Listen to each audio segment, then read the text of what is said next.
আসসালামু আলাইকুম ওরহমতুল্লাহি ওয়াবারাকাতুহু। আজকে বুধবারে এমন কিছু আলোচনা নেই, আবার আলোচনা না করলেও নয়। এই যে বৃষ্টিকে পরিচালন করেন কে, বৃষ্টি দেন কে, বৃষ্টি কোথা থেকে আসে?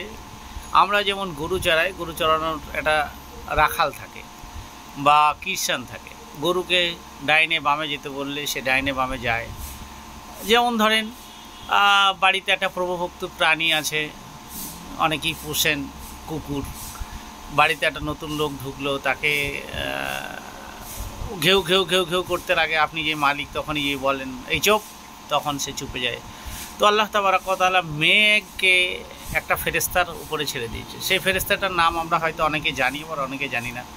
মেঘকে যিনি পরিচালনা করেন তিনি হচ্ছেন মিকাইল আলাইহিস সালাম। মিকাইল আলাইহিস সালাম এক ফেরেশতার নাম। তো আল্লাহ তাবারাক ওয়া তাআলা যখন মেঘকে বলে বা মিকাইল আলাইহিস সালামকে আদেশ করে, মিকাইল আলাইহিস সালাম তার আদেশে চলে। তো মিকাইল আলাইহিস সালাম যখন মেঘকে বলে, মেঘ যখন কথা না শোনে, তখন তাকে চাবুক মারা হয়। চাবুক যেমন ওই দেখেন রাজা প্রজারা যে চাবুকগুলো ব্যবহার করতো, ওর থেকেও অনেক উন্নত মানের চাবুক যেমন তো ফেরেশতার হাতে আছে।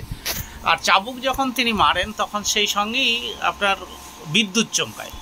বিদ্যুৎ চমকানোটাকে ওই চাবুক মারার অপশানের সঙ্গে তুলনা করা হয়েছে। তো চাবুকের ঘাত প্রতিঘাত যখন অতিরিক্ত বেড়ে যায়, তখন হয়তো আল্লাহ বাজ আকৃতিভাবে নিচে কিছু ফেলিয়ে দেন।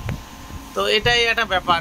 তো যাই হোক, মেঘকে পরিচালনা করেন হযরত মিকাইল আলাইহিস সালাম। তো মিকাইল আলাইহিস সালাম কীভাবে মেঘকে পরিচালনা করেন? মেঘকে পরিচালনা করেন এইভাবেই, আল্লাহর ইবাদত বন্দিকেতে যারা মশগুল আছে এবং যারা নেন, এবং কোথায় বৃষ্টির প্রয়োজন কোথায় বৃষ্টির প্রয়োজন নেই, একমাত্র মিকাইল আলাইহিস সালামই সেটা অনুভব করেন। আপনি জমির ফসল করেছেন, জমির ফসল যদি একদম সহিপূর্ণভাবে আপনি যদি জাকাত আদায় করেন বা ওসর আদায় করেন, আপনার জমির উপর ইনশাল্লাহ বৃষ্টি বর্ষিত হবে এবং হতেই হবে। কারণ কিছু একটা ঘটনাকে কেন্দ্র করে হালকা এক সময় পড়াশোনা করেছিলাম, তখন সেটা জেনেছিলাম যে অমুক ভদ্রলোকের নাম মিকাইল আলাইহিস সালাম মেঘকে অনুমোদন দিচ্ছে যে ওর আল বরাবর বৃষ্টি হবে, ওর বাইরে বৃষ্টি হবে না। সেটা আপনারা এখন অনেকেই অনুভব করতে পারেন যে আপনার বাড়ির পাশে বৃষ্টি হচ্ছে, বা বাড়ির দুটো বাড়ির পরে আর বৃষ্টি নেই, বা রাস্তার এপারে বৃষ্টি হচ্ছে ওই পারে বৃষ্টি নেই। সেটা কিন্তু পরিচালনা করার ক্ষমতা আল্লাহর হাতে, এবং সেই পরিচালনার পর তার ওয়ার্ডার আছে হযরত মিকাইল আলাইহিস সালামের হাতে।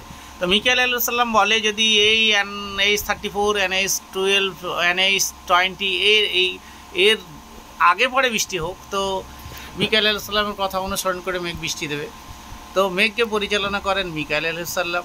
মিকাইল আলাইহিস সালামের বৃষ্টি দেওয়া না দেওয়া সেটা অনেকটাই তার হাতে। আল্লাহ তাবারাক ওয়া তাআলার কাছে আমরা 5 ওয়াক্ত নামাজ যেন পড়তে পারি, আল্লাহ তাবারাক ওয়া তাআলার কাছে যেন রহমতের বৃষ্টি চাইতে পারি, এবং সেই সঙ্গে আমরা যে আমাদের জমির ফসল উৎপাদন করছি, সেই জমির ফসল থেকে যেটা ওসর বার হবে 20 মণে 1 মণ ভাগ করে দিয়ে আমরা যেন সহি পদ্ধতিতে খাবার খেয়ে বেঁচে থেকে তার ইবাদত বন্দিগি করতে পারি, এবং আল্লাহর রহমতের বর্ষণ যেন আমরা পেতে থাকি। আজকে পর্যন্ত এই। আসসালামু আলাইকুম।